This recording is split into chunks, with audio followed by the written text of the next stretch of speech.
आरसीबीसी bank की Jupiter street branch में 4 लोग आए।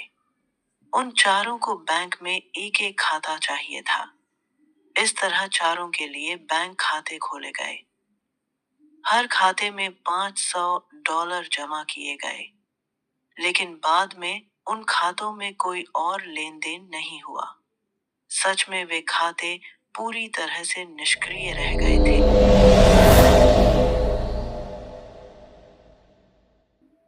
बांग्लादेश सेंट्रल बैंक के कर्मचारी सुबैर बिन हूद अपनी रोजमर्रा की ड्यूटी कर रहे थे। उस दिन उनका काम हमेशा से ज्यादा था।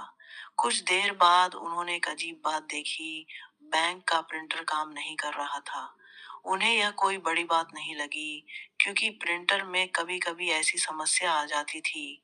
उन्होंने सोचा कि जब काम थोड़ा कम होगा तब इसे देख लेंगे।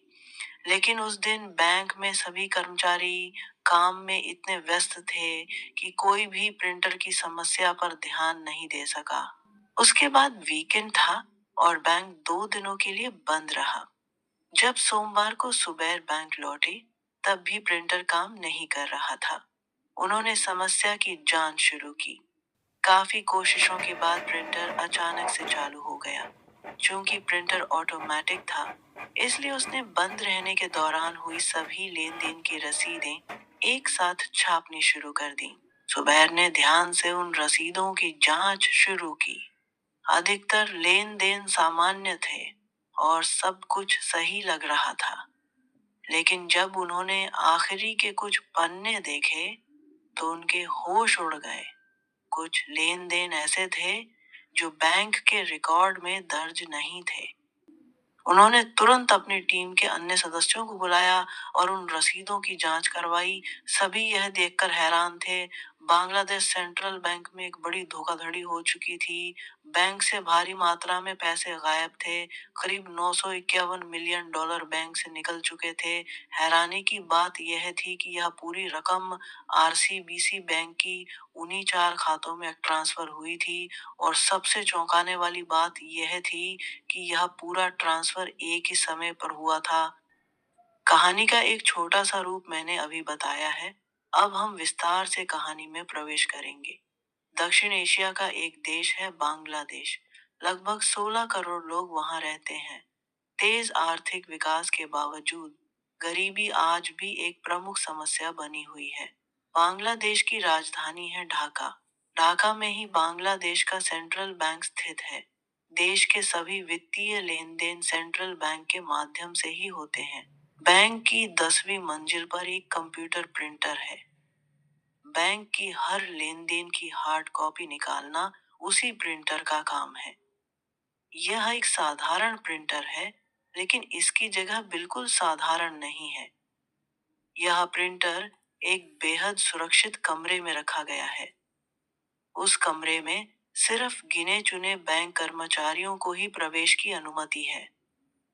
इस कमरे का महत्व इसलिए भी अधिक है क्योंकि बांग्लादेश के सभी अंतर्राष्ट्रीय वित्तीय लेन देन इसी कमरे के सिस्टम से किए जाते हैं।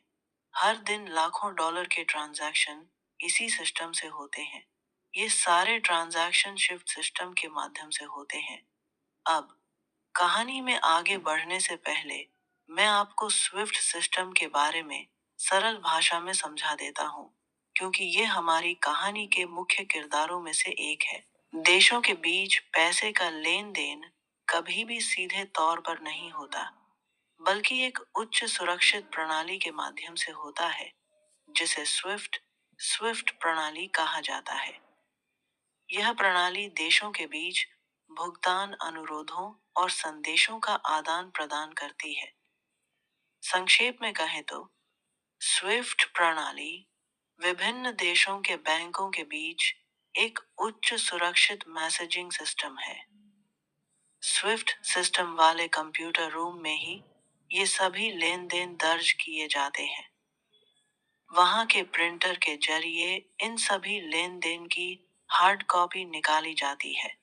यही वजह है कि उस रूम में बहुत ही सीमित लोगों को प्रवेश की अनुमति होती है। बांग्लादेश में जहां मुस्लिम विश्वासियों की अधिकता है, शुक्रवार और शनिवार छुट्टी के दिन हुआ करते थे। उस दिन गुरुवार था। उसी दिन प्रिंटर में खराबी आ गई। 2 दिन बाद जब बैंक के कर्मचारी काम पर लौटे और प्रिंटर की मरम्मत की, तब उन्हें एक चौंकाने वाली बात पता चली। प्रिंटर से निकल रहे रिकॉर्ड्स में दिखा कि बांग्लादेश बैंक से न्यूयॉर्क के फेडरल बैंक में कुछ अतिरिक्त पेमेंट रिक्वेस्ट भेजी गई थी। न्यूयॉर्क फेडरल बैंक में बांग्लादेश बैंक का एक विदेशी मुद्रा खाता था। उन रिक्वेस्ट के जरिए उस खाते से धनराशि अन्य खातों में ट्रांसफर करने की मांग की गई थी। यह देखकर बैंक के अधिकारियों को विश्वास ही नहीं हुआ। उन्होंने सोचा कि आखिर स्विफ्ट सिस्टम के जरिए ऐसी फर्जी रिक्वेस्ट किसने भेजी होगी। यह सोचकर वे घबरा गए। वह केवल एक साधारण अनुरोध नहीं था, बल्कि ऐसा कुछ था जिसकी उन्होंने कभी कल्पना भी नहीं की। उस अनुरोध में लगभग $905 मिलियन की राशि थी। बैंक के सभी कर्मचारी घबराने लगे। उन्होंने तुरंत न्यूयॉर्क फेडरल रिजर्व बैंक से संपर्क कर लेनदेन को रद्द करने की कोशिश की। उन्होंने फोन कॉल्स, ईमेल्स और फैक्स के जरिए अलग-अलग तरीकों से फेड से संपर्क करने का प्रयास किया, लेकिन न्यूयॉर्क फेड से कोई प्रतिक्रिया नहीं मिली। बहरहाल, यह स्पष्ट हो गया कि बांग्लादेश बैंक से किसी ने लेन देन का अनुरोध भेजा है, लेकिन बैंक के अधिकारियों को विश्वास था कि उनके कर्मचारियों ने ऐसा नहीं किया होगा। इसके बाद उन्होंने कंप्यूटर रूम की सीसीटीवी फुटेज की जांच शुरू की, लेकिन उस फुटेज में कंप्यूटर रूम में किसी के प्रवेश का कोई सबूत नहीं मिला। फुटेज में केवल सफाई कर्मचारी की परछाई दिखाई दी, लेकिन वह भी कभी कंप्यूटर रूम के अंदर जाता हुआ नजर नहीं आया। अंत में उन्हें समझ में आया कि बैंक के कंप्यूटर सिस्टम को हैक कर लिया गया है, क्योंकि इसके अलावा और कोई तरीका नहीं था जिससे ये अनुरोध भेजा जा सकता था। लेकिन उस समय बांग्लादेश हैकर द्वारा पाई गई गलती से पहले आपके पैसे को रिवर्स ट्रांजैक्शन करना प्रमुख था। अगले दिन न्यूयॉर्क फेड से संपर्क किया गया और फेड ने कहा कि उनके पक्ष से कोई गलती नहीं हुई थी। फेड ने यह पुष्टि की कि स्विफ्ट के माध्यम से जो ट्रांजैक्शन रिक्वेस्ट आई थी, वे बांग्लादेशी बैंक से ही थी और फेड का इसमें कोई संबंध नहीं था। साथ ही न्यूयॉर्क फेड से कुछ विवरण भी प्राप्त हुए थे। कुल मिलाकर बांग्लादेश से न्यूयॉर्क फेड तक 36 रिक्वेस्ट आई थी, जिनकी कुल राशि $955 मिलियन थी, लेकिन इनमें से 31 ट्रांजैक्शन बैंक के स्वचालित सिस्टम द्वारा मैनुअल समीक्षा के लिए फ्लैग ऑफ की गईं। इसका कारण यह था कि एक यूएस ब्लैकलिस्टेड शिपिंग कंपनी के नाम से संबंधित एक ट्रांसफर के लिए रिक्वेस्ट आई थी, जिन्हें तुरंत कैंसिल कर दिया गया। बाकी बची $101 मिलियन की 6 ट्रांजैक्शन थी, जिनमें से $20 मिलियन की ट्रांजैक्शन श्रीलंका में स्थित एक गैर लाभकारी संगठन शालिक फाउंडेशन को भेजी गई थी।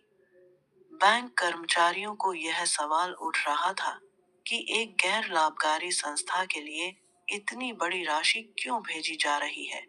तभी अचानक हमारी नजर एक गलती पर पड़ी। फाउंडेशन शब्द की स्पेलिंग में एक छोटी सी त्रुटि थी। हमने तुरंत वह ट्रांजैक्शन कैंसिल कर दिया। अब बाकी 4 ट्रांजैक्शनों की राशि $81 मिलियन थी। उन ट्रांजैक्शनों में कोई गड़बड़ी नजर नहीं आई, इसलिए हमने उन्हें अप्रूव कर दिया। वे चारों ट्रांजैक्शन फिलीपींस के आरसीबीसी बैंक के 4 अलग अलग खातों में पहुंच गए। इसके बाद बांग्लादेश ने तुरंत आरसीबीसी बैंक से संपर्क करने की कोशिश की, लेकिन एक समस्या सामने आई। बांग्लादेश की ओर से कितनी भी कोशिश की गई, लेकिन फिलीपींस बैंक से संपर्क करना संभव नहीं हो सका।